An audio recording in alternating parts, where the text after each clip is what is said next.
Praise the Lord family, आप सबका स्वागत है मेरे channel touch the Holi spirit में। मेरे प्रियो, क्या आपके साथ भी ऐसा ही होता है कि आप बाइबल खोलते तो हैं पर समझ नहीं आता कि शुरुआत कहाँ से करें, या फिर पढ़ते पढ़ते ध्यान भटक जाता है। आज का ये वीडियो बहुत खास है क्योंकि आज मैं आपके साथ वो आसान तरीका शेयर करने जा रही हूँ जिससे मैंने खुद वचन को गहराई से समझना सीखा। हम अक्सर अंकित सजवान जी के संदेश सुनते हैं, लेकिन उन वचनों को खुद के जीवन में कैसे लागू करना है ये नहीं जानते। अगर जानना चाहते हैं तो इस वीडियो के अंत तक बने रहें। तो चलिए आज मिलकर सीखते हैं बाइबल पढ़ने का सही और सरल तरीका अपोस्टल अंकित सजवान जी से।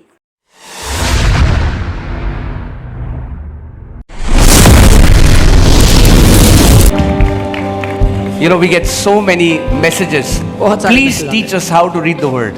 कृपया हमें सिखाएं कि वचन कैसे पढ़ना है। So today I'll teach you how to read the word the most ancient Jewish way. तो आज मैं आपको सबसे पौराणिक यहूदी रीति रिवाज से तरीका सिखाऊंगा। That is the only right way to read the word. यही एकमात्र सही तरीका है वचन पढ़ने का। Are you ready? तैयार हो? Okay, it's $1 million secret. I'm giving it to you for free. $1 million का सीक्रेट है, मैं फ्री में दे रहा हूँ। So the question is, सवाल क्या है? how to read the word? वचन कैसे पढ़ना है? So step 1, पहला step, you pick up the word. अपनी बाइबल को उठाएं। Okay?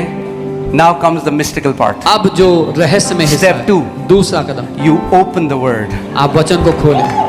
And step 3, और तीसरा कदम, you read the word. आप वचन को पढ़ें।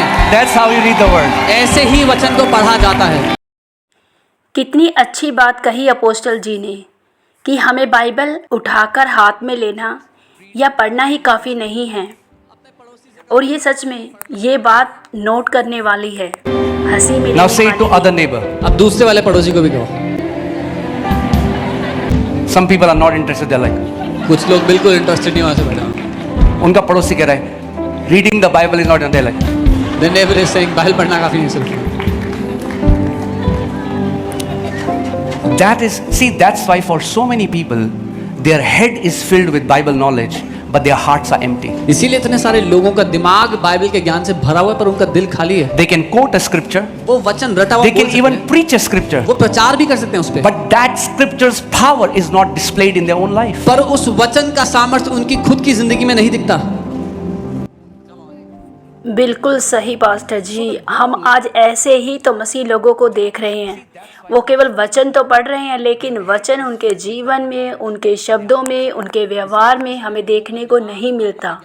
बिल्कुल राइट। मैं आपकी टीचिंग से बहुत ब्लेस होती हूँ और मैं विश्वास करती हूँ कि सुनने वाला भी ब्लेस हो रहा है। So the goal is not to fill my head with the word, the goal is to fill my heart with the word. तो उद्देश्य अपने दिमाग में वचन भरना नहीं है, उद्देश्य अपने दिल में वचन को भरना है। यह थी वो मुख्य बात जिसे आपने अंकित सजवान जी से सीखा। आज हम देखते हैं कि लोग बाइबल तो पढ़ते हैं लेकिन उसके वचनों को अपने हृदय में नहीं भरते। आज केवल लोग बाइबल को सिर्फ ऊपरी दिखावे के रूप में पढ़ते हैं। मेरे प्रिय, याद रखिए, वचन पढ़ना सिर्फ एक नियम नहीं है बल्कि खुदा से बात करने का एक जरिया है। मेरे प्रिय, यदि आप वचन को दिमाग में रखेंगे तो वह कुछ समय तक आपके दिमाग में रह सकता है, लेकिन यदि आप वचनों को अपने हृदय में भरेंगे तो वह जीवन भर आपका साथ देंगे। क्योंकि दाऊद कहता है कि मैंने तेरी वचन को अपने हृदय में रख छोड़ा है कि मैं तेरे विरुद्ध पाप ना करूं। हालेलुया। मेरे प्रियो, यदि आप लोगों को ऐसे ही छोटे छोटे शॉर्ट वीडियो जो कि अपोस्टल अंकित सजवान जी के खास मैसेज हैं, अगर आपको पसंद आते हैं, इसे दूसरों के साथ भी शेयर करें। और मेरे प्रिय भाई बहनों, यदि आप किसी भी विषय में प्रार्थना करवाना चाहते हैं तो कमेंट बॉक्स में ज़रूर लिखें। मैं आप लोगों के लिए पर्सनल प्रेयर करूंगी। सबको जय मसीह की। God bless you.